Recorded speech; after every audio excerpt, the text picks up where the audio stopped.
in this session wanting to deal with the first Anglo-Boer War, where the first Anglo-Boer was the only war lost by the British Empire in the 19th century. In each of the 4 battles of the First War of Independence for the Transvaal, the Boers decisively defeated the British Army at Bronkhorstspruit, at Lane's Neck, at Skoonsoogte or Ngogo, and at Majuba most famously. The Transvaal was annexed by the British in 1880. Sir Rider Haggard, who is the author of such best-selling novels as King Solomon's Mines and She, and Alan Quatermain, he was one of a small contingent of Natal Mounted Police, just 11 men, who boldly rode into the Transvaal Republic, took down the Veerkleur, ran up the Union Jack in Pretoria, in Church Square, declaring the South African Republic, now annexed by Great Britain, the Transvaal colony. Sir Rider Haggard was an amazing character, and there he was part of this extraordinary adventure. So he lived the kind of adventures he wrote about. Imagine being part of 11 men who take a whole country. And this was done by order of Sir Theophilus Shepson, the governor of Natal, on the 12th of April, 1877. And this was in violation of the Sand River Convention of 1852, wherein Great Britain had recognized the independence of the people north of the Transvaal, north of the Transvaal, and their right to manage their own affairs without any interference on the part of the British government. And because of the unpopularity of the Transvaal president, T.F. Burgers, who had dared to mint a coin with his own image on it and had begun to tax the Transvaal farmers, no one responded to his call for the commandos to resist the British, not one Boer. And the resistance really centered around Paul Kruger. When the British began to tax the Boers, resistance developed. Paul Kruger, who was a young boy of 11 years old, was one of the 40 men who fought and defeated the 4,000 Matabele at the Battle of Vekkop. He was the dynamic force behind the struggle for independence of the Transvaal. And numerous protest meetings, diplomatic attempts by the Boer, was actually ignored by the British. And when the ex-president of Transvaal, M. Pretorius, approached the British High Commissioner, Sir Garnet Wolseley, in Pretoria, he was immediately jailed. And Wolseley declared, so long as the sun shines, the Transvaal will remain British territory. And he also declared the Vaal River would flow backwards through the Drakensberg soon, and the British would withdraw from the Transvaal. Easy to make boasts like that. It's another thing to back them up. The spark that began the first Anglo-Boer War was over taxation, just like it worked for the American War of Independence. A farmer, Peter Bezuidenhout, was summoned to pay £14 tax. And when he refused to pay, the magistrate ordered the seizure and the sale of his ottawa, his wagon, by public auction. On 11th of November 1880, a party of 100 Boers stopped the auction, forcibly returned the wagon to its owner. And that's when Paardenkraal developed. On the 8th of December 1880, 10,000 Boers assembled at Paardenkraal Farm, what today is Krugersdorp. And at this gathering, which lasted until the 16th of December, Day of the Covenant, the Boers decided to re-establish the Transvaal Republic. Commandant Paul Kruger was elected vice president, and Heidelberg was appointed the interim capital. The first action of the new Transvaal government was to besiege the British garrisons in Pretoria and Potchefstroom, Rustenburg, Lydenburg, Varkenstroom, Standerton, and at Marabastad. With their lines of communication cut and with the threat of food shortages, it became imperative for the British government to relieve these garrisons. So Colonel Philip Anstruther, commander of the 94th Regiment, was sent to reinforce the British garrison in Pretoria. We are marching to Pretoria, that's the thing. Well, General Joubert sent a message warning Colonel Anstruther, halt your convoy. If he did not, it would be taken as an act of war. And Anstruther's reply was, I have orders to march to Pretoria, and to Pretoria I will go. And that's when the Battle of Bronkhorstspruit occurred. At the Battle of Bronkhorstspruit, the Boers ambushed the British column, and in a matter of minutes killed 57 men, wounded another 100. In fact, they deliberately tried to shoot the men in the right arm to avoid deaths. Many of the Boers did not want to kill the British, they just wanted them to leave, and there was a deliberate attempt to wound the enemy instead of killing them. Normally you aim at the center of the body mass because it's so easy to miss. But the Boers are so sure of their aim that they actually aimed to miss in most cases. And before he died of his wounds, Colonel Anstruth had declared of Boer General Franz Joubert, all he did against me was honest. It's not often you get people respecting their enemies, but he was warned. Well, in Pietermaritzburg, the governor of Natal and the commander-in-chief of all British forces in South Africa, General George Pomeroy Colley, received the news of the Bronkhorstspruit disaster with shock. He described it as a sort of Isanawana on a smaller scale. Remember that the year before, the British had picked a fight with the Zulu and had come horribly short at the Battle of Isanawana, where they had won their worst defeats at the hands of a native army ever. And so the Anglo-Boer War and the Anglo-Zulu War coming immediately after one another, you can see why they would have made comparisons. In fact, the Boers and the Zulus gave the British some of the worst defeats they ever suffered. And that's something considering the enemies they faced all over the world. But the Boers and the Zulus are something else. Well, General Pomeroy Colley was an extraordinary man, one of Britain's most brilliant leaders. At age 6, he could already speak French and German fluently. And he began his military career at age 13 at Sandhurst Military Academy. That's like going to university at age 13. His family was related to the Duke of Wellington, who, remember, won Britain's most famous victory in the war against the French at the Battle of Waterloo. So he was actually a cousin of the Duke of Wellington, who at one time was Prime Minister of Britain as well. So at 19 years old, as a lieutenant, George Colley had been involved in wars against the Xhosa in the Eastern Cape. In 1860, he had taken part in the war in China, which Commandant General of the Cape, Charles Gordon, was heavily involved in the war in China. So this General Colley was an extraordinary person.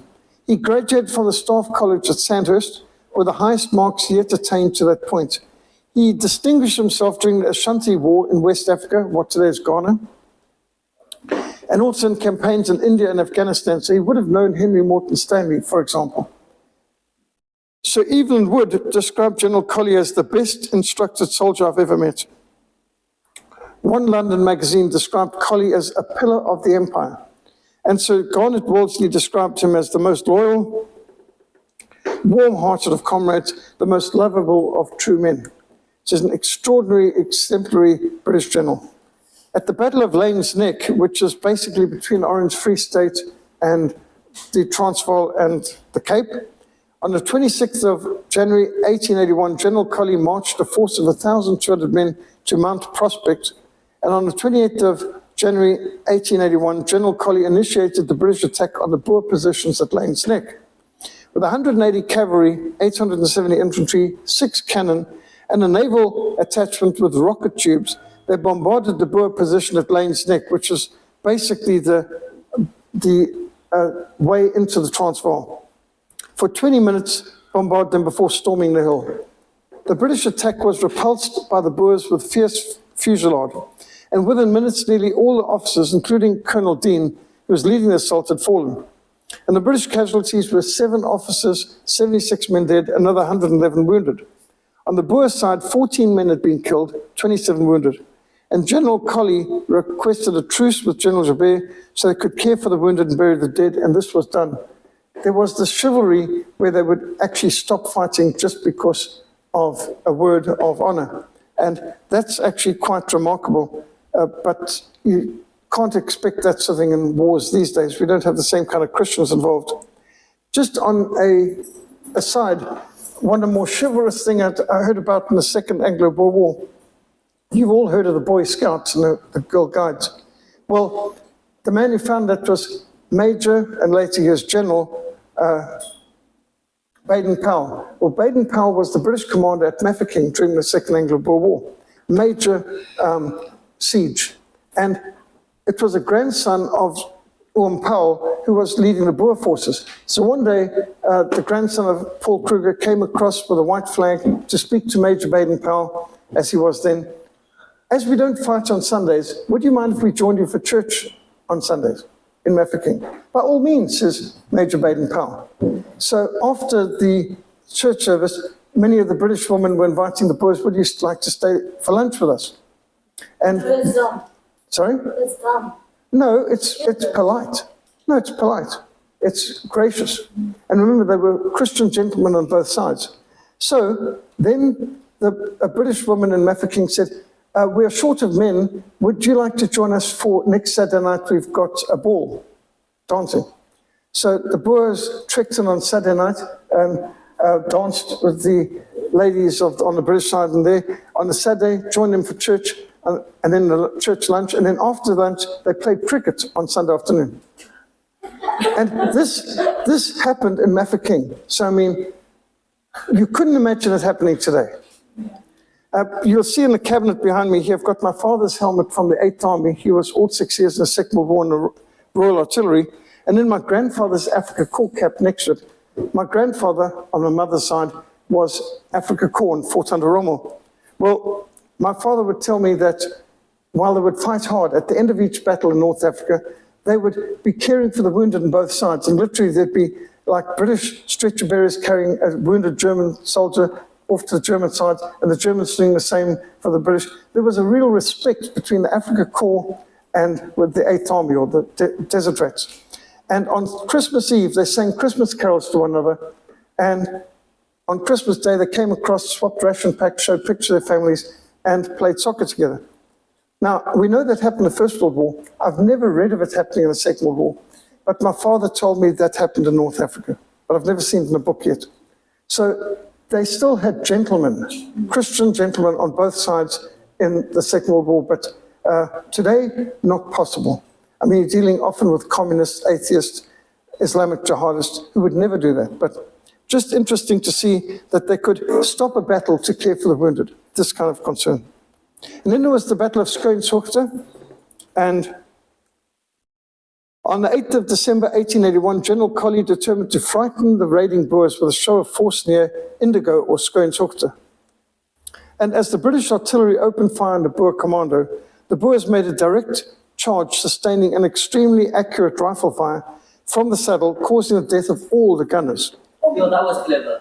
Military authorities at the time commented with amazement that the Battle of Skoensoogte had overturned conventionally 19th century military wisdom, showing cavalry can overwhelm artillery, which wasn't thought to be possible. 6 officers, 70 men were killed, 63 wounded in this action, against the Boer losses of only 8 men killed and 6 wounded. So cavalry can beat artillery, but then you've got to be a phenomenal horse rider, and to shoot from the saddle is very hard, accurately. And this led to the 4th and the greatest of the battles, Majuba. Majuba is known as the Hill of Doves. And I've climbed Mount Majuba as one of our homeschooling events with my youngest son, inspiring. This is a really impressive mountain that dominates the road that you need to take from Natal to the Transvaal. So the British decided, after this 3rd military disaster, General Colley determined he'll redeem British honor by seizing boldly the heights overlooking Lane's Neck, Mount Majuba. On the 23rd of February, the British garrison at Mount Prospect was reinforced by 2,000 men from the 92nd Regiment of Gordon Highlanders. Wearing their khaki jackets and tartan kilts, they arrived fresh from a successful campaign in Afghanistan. Standing at 2,150 meters above sea level, Mount Majuba is clearly visible from a great distance. So it's about 2/3 the height above sea level as Table Mountain. And the Zulus had called it Amajuba, the Mountain of Doves. And this strategic triangular-shaped mountain dominated the critical point where 3 states met, the Transvaal, the Orange Free State, and Natal. And early on Saturday evening, the 26th of February, whistles were blown, commands were shouted at the British military base at Mount Prospect, and 3 companies of 92nd Gordon Highlanders, 2 companies of the 58th Regiment, 2 companies of the 60th Rifles, and 1 detachment of the Naval Brigade were made to get ready to march within the hour. Each was to carry food rations for 3 days, full water bottles, a Martini Henry rifle, which, unlike the bolt action you see on the table, was a rifle that could take bullets with cartridges, but you could only feed 1 in at a time. That's what they had at the Battle of Eastern Wonder II, for example. So each was to carry 70 rounds with bayonet and a military greatcoat, blanket, and oilskin sheet. That's like the raincoat. In addition, each company was to transport 6 picks, 4 saddles, axes, hammers, and pliers. They were going to get entrenched on top of the mountain. Dr. Mahoon and his 50 medical assistants were to transport everything necessary for a field hospital. And after the humiliating defeats at Bronkhorstspruit, Lane's Neck and Skoenshoekte, they were to be avenged. Mount Majuba was to be occupied that night. Now that's dominate the high ground is good military strategy. You dominate the high ground, you can win the battle. Incredibly, General Pomeroy Colley, the highest commander of all British forces in South Africa, decided to personally lead the assault. He's a real soldier, good man. 8 kilometers march from Mount Prospect to the foot of Mount Majuba was undertaken in complete darkness. It was a moonless night. This takes quite a lot of military skill to move a lot of men in the dark at night without noise. But they achieved it. And General Colley positioned about 110 men from all units as reserves in the southern hollow of the summit. And in this area, the hospital and the commissariat was erected, so he's making good preparations. A water well was dug, and General Colley exclaimed, "We could stay here forever. You've got food, you've got water, you're in a good position, and dominate the heights."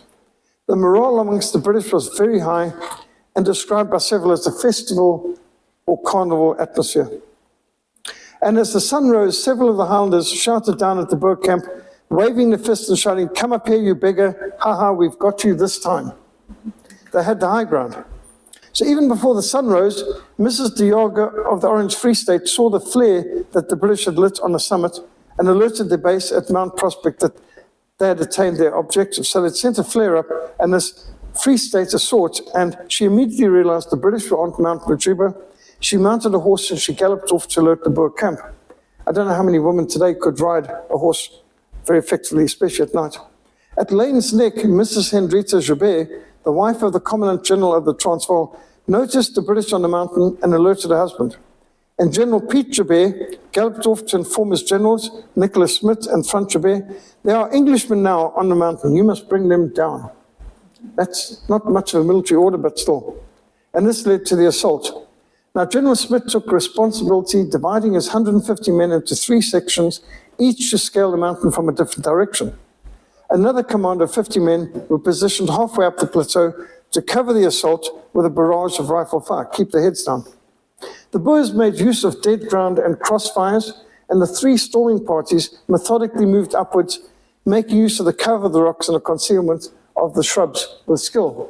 I mean, this is not generally recommended that you attack a high point, but they did it without hesitation, without even planning. It's like, can't cradle carols, and off they went. In 2s and 3s, they dashed across open spaces covered by intense rifle fire. With this fast-moving fire and movement, some men firing, others moving, they rapidly advanced up the slopes, and during this assault, General Colley seemed unaware of his predicament. He sent off a triumphant flag and heliograph signal, that's reflecting the sun with mirrors, to send signals in Morse code back to Mount Prospect, all comfortable, Boers wasting their ammunition.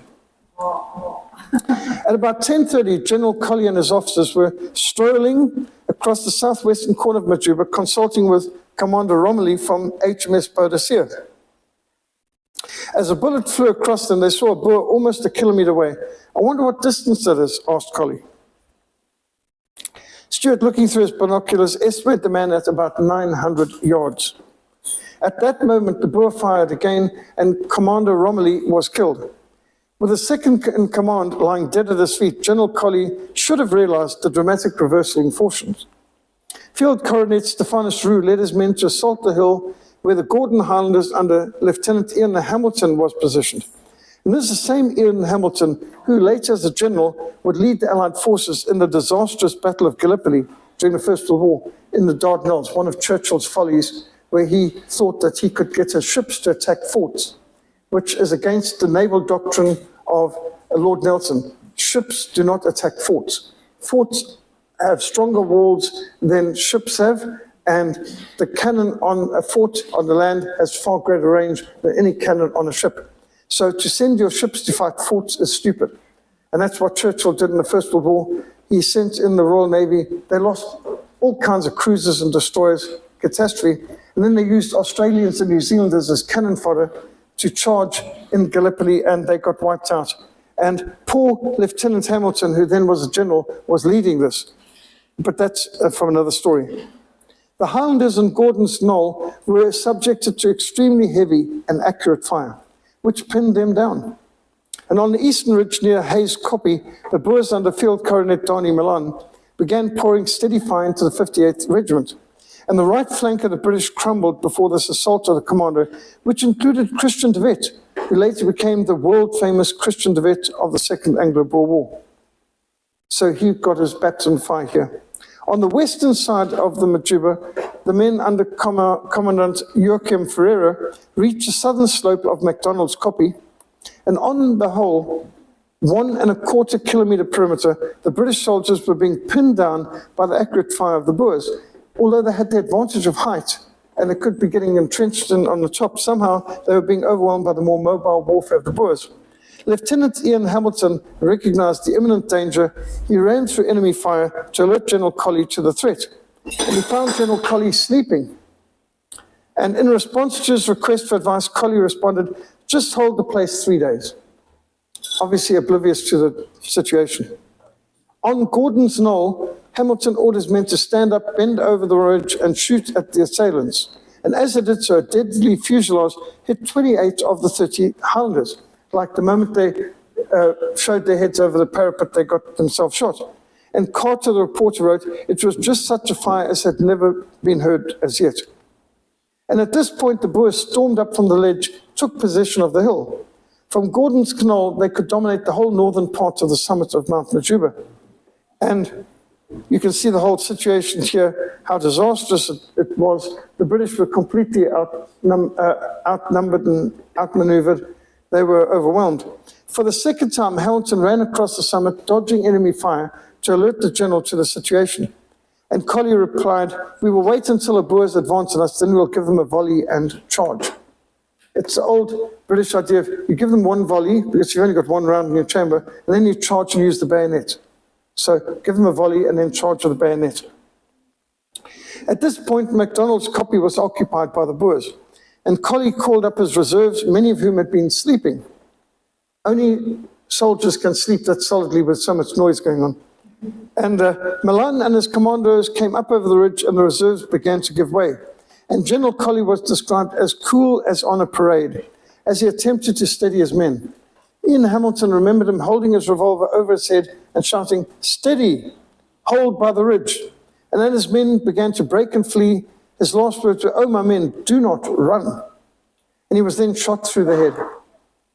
The Boer who got Colley in the sight of his Wesley Richards rifle could not have possibly realized this was the most important Englishman in all of Southern Africa, a veteran of China, of Afghanistan, of India and West Africa, High Commissioner of Britain in all of South Africa, Commander-in-Chief of all British forces in Southern Colony, Governor of the Cape Colony, the Natal Colony.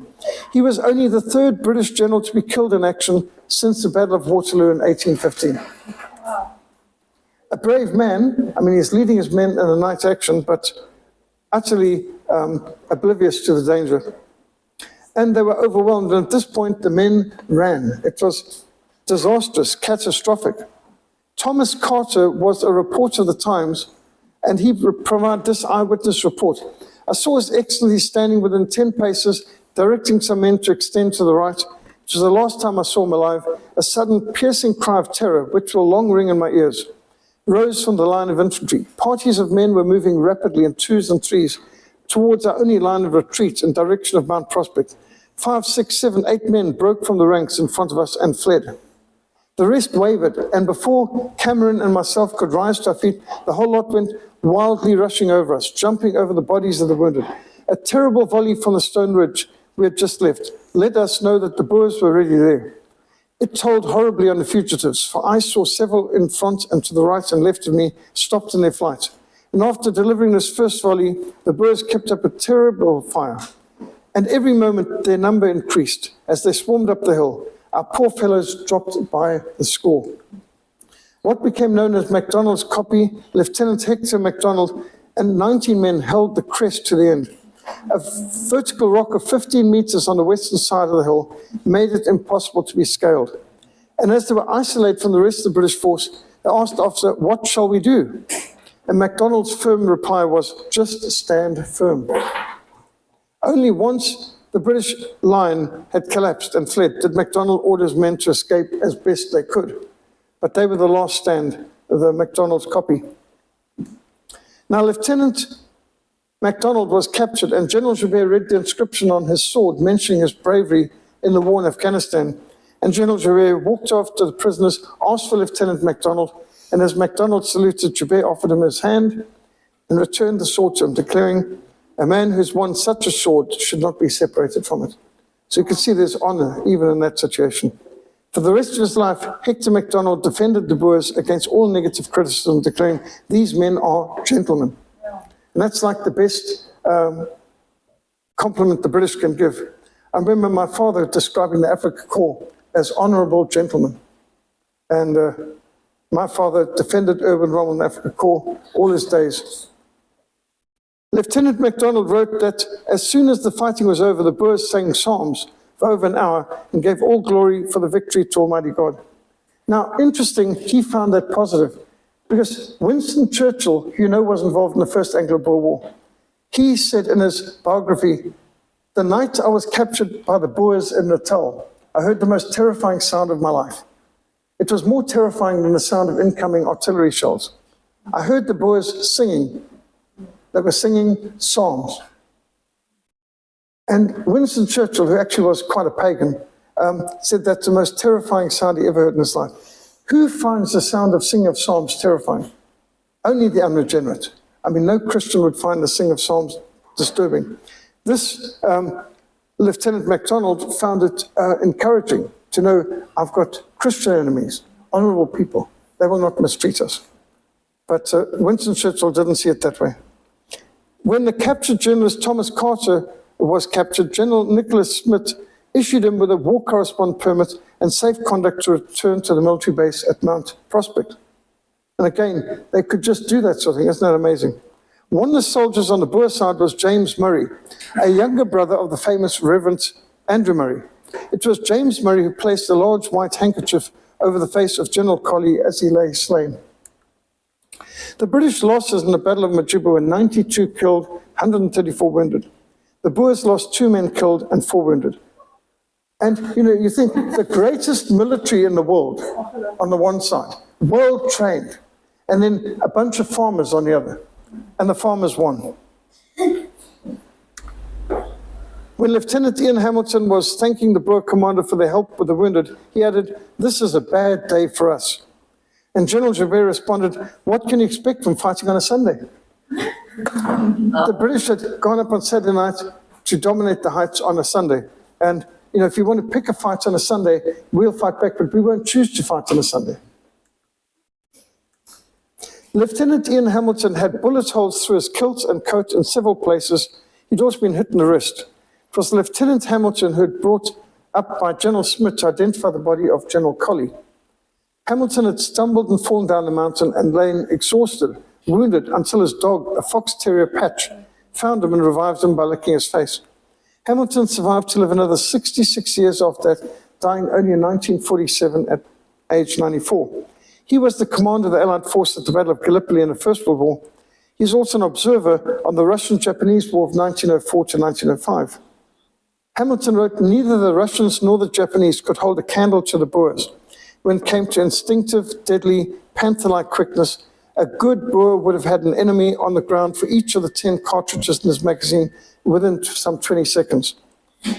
Hamilton was involved in the Second Boer War as well as a general of the British forces. And you can see he's got a wounded arm. That's, by the way, next to Kitchener, who's the architect of the Scorched Earth campaign in the Anglo-Boer War. Well, there are many graves on top of Mount Majuba, and Pete Joubert requested a detachment of Highlanders to form an honor guard to carry the body of General Colley to the Boer camp and to keep watch over their general, while the best carpenters in the Boer camp were ordered to make decent coffins. On the 1st of March, the Boers handed the body of General Colley to the British to transport to Mount Prospect for a suitable military burial. And on the 21st of March, 1881, peace was signed at O'Neill's cottage within sight of Majuba. Transvaal's independence was recognized, the only war that Great Britain lost in 2 centuries. One British author described it as a miserable ending of a miserable war. all started by Sir Ryder Haggard and his Natal Mounted Police riding into Pretoria. And so this cottage you can visit today. They've got quite a nice museum there at the base of Majuba. I've visited there before. Next to the Battle of Blood River in 1838, the Battle of Majuba is, for the Afrikaner, the most important turning point in their history. By this very battle, Ian Hamilton wrote, the future of a huge continent was to be very perceptibly swayed. Farmers beating an empire. And we've got the Transvaal flag here. You can see the green patch on the red, white, and blue of the Netherlands. So it's the Netherlands flag with a green panel. And of course, the orange Free State flag and the British flag. This presentation I've taken entirely from Joseph Lehman's book, The First Boer War. I remember reading this in Rhodesia. I think I was only 14 years old when I read this book the first time. And we've got details of this presentation is also in the Sketches from South African History book. We've got a lot of great books downstairs in the Christian Liberty Bookshop, which was started 30 years ago for homeschoolers. And you'll see in the middle we've got Bulala, and the author of Bulala is our next speaker. And we thank Koen Elgin for coming through from Hammond for us. He'll be giving the presentation immediately after this.